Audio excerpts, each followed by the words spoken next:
Missed from Apple's California streaming event.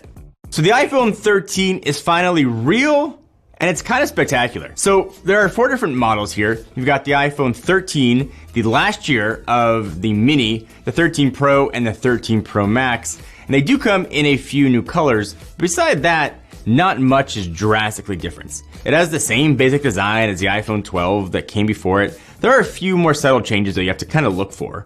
So first, the notch is smaller this time around. It's actually 20% smaller, but still houses all the same Face ID sensors. So on the back of the 13 and 13 Mini, you now have a new diagonal camera layout that allows for sensor shift tech. This was technology that originally was only in the iPhone 12 Pro Max, has now made its way to the entire iPhone 13 line. So on the Pro side, the camera's got kind of chunky, but there's a bunch of new things there. So first, you're gonna have better low light and better smart HDR4 processing. You've got a new 3x optical zoom, and macro photography is now a thing, which means you can get really close to a bunch of stuff. So plus in video, all iPhone 13 models are gonna get something new called cinematic mode. Think of it as portrait video. It's kind of blur the background, then it's gonna shift focus to make it look like your video is coming from a much higher end camera. Also on the Pro side, there's now support for ProRes video, which is what a ton of professional cameras use.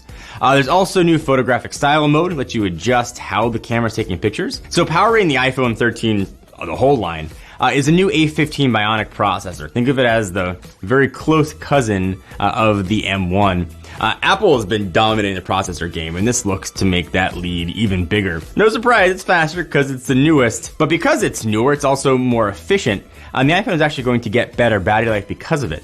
Actually up to 2.5 hours more on the iPhone 13 and the iPhone 13 Pro Max, which is huge. So these phones will be available for pre-order starting Friday the 17th and will be available for pickup or delivery on September 24th, all for the same price as